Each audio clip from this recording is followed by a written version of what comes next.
लेत्रादब मफमदा honourable chief minister चटननबा महाकी फर्स्ट कन्वॉय तांग तरादा थाबदा पोर्टलैंड अटैक तौरखिबा अदो यामना कंधन निदा तवी हाईली कंडेम अखोई तवी मसीमक शांति पामदबा कांगू खरना तौरपनी हैदुना आई मयाम थमजगे अमसुंग मणिपुर लेरिबा प्रजा पुनमना मसिबु कंडेम तवी हैदुना आई थमजगे सोशल मीडिया दा अखोई honourable chief minister honourable minister पुनम एमएलए पुनम सरकार सिदा सौगलिबा एमएलए पुनम रिजाइन तौ हैबा अमा खरा मना एमएलए सिंग रिजाइन तौरगा प्रेसिडेंट रु लागा कनाना दाय पुगनी मदुगी दायसु चीफ मिनिस्टर सिंग एमएलए सिंग पुगनी हाइबा अमा कन्ना वायरल होरपा अखोइसी यूनाइटेडली अमतंग पुनसिल्लकांदा अखोइगी इंट्रोस्पेक्शन अखोइ अमगा अमगा तानरे हायरगा मतौ करमना शांति पोरोकनी हाइबसी नत्तबा मई हौना लेरबा लेबाग सिदा तंजा सिदा आइगी मिंग खंगलौबा आइगी पॉलिटिकल माइलेज लौननबा आइगी पॉपुलरिटी ताननबा होनबदौना उबा मसी ख्वाइदगी हेना लाइबक थीबनी हाइदना आई मयामदा थमजनिंगी अदुगी मथक्ता मणिपुर प्रदेश कांग्रेस कमिटी की प्रेसिडेंट निंथौकाबा नुमित्ता honourable union home minister Amit Shah ji की मियेंग मखादा पांथोखिबा मणिपुर की सिक्योरिटी रिव्यू की मीटिंग दा ऑनरेबल चीफ मिनिस्टर को इनवाइट तौरक्तबगी मतांगदा कॉन्स्टिट्यूशन की शेड्यूल 3 असि वायलेट तवी हैदना अमा कन्ना चार्ज तवी अखोइना खंगदबदी मणिपुर सिक्योरिटी एडवाइजर अमा लई deputed by the government of India to oversee the law and order situation of the state.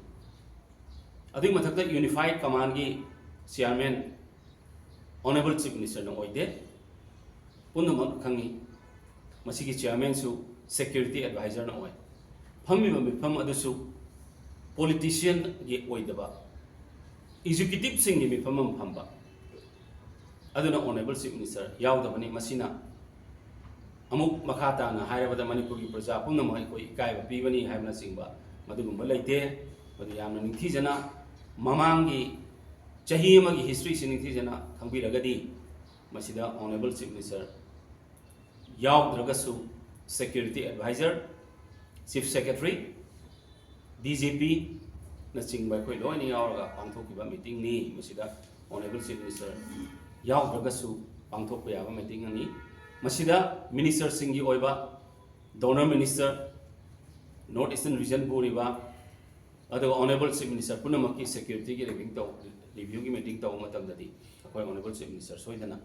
Invite तौरकनी यावगनी मसिदा ऑल इंडिया कांग्रेस कमिटी के स्पोक्स पर्सन ओइरिबा पवन खेराना अखोइगी चीफ मिनिस्टर सी की मथक्ता नो कॉन्फिडेंस मोशन थांगलबरा हाइबा क्वेश्चन नंबर तौदो अइना खंजा मतम सच एन एजुकेटेड पर्सन ना अदुगुमा कमेंट पिरकपा हाइबसे वेरी अनफॉर्चुनेट यामना हेना लाइबक थीबनी खंजा आइना लौजनिंगी मणिपुरी लेरिबा इरांगसिदा राजनीति सानबा मणिपुरी लेरिबा इरांगसि लुइसिंग हनिंगदबा कांगबु अमा लेरबरा हाइना खैदि चिंगलेबा not only us the government of India also there are some people who wants the impasse to continue the violence to continue in the state asine praja singnam to khangbiyo kana kana who are those people kana kana no ise koi khangdok koi matam yore kayam koi ne koi praja sing si wahan gi no ngasi akoi praja sing na vote thagat pirak bane praja sing khutta lei ba koi hayeng praja sing na koi bulok thokai ba no mi talok thokya ko ne we are not IS officers we are not IPS officers or MCS officers lifetime the parikha mukak piraga pension chatri phaw to lob chan laiba kangbu nate akhoi chahi manga khoding parikha piba kangbu ne khoi se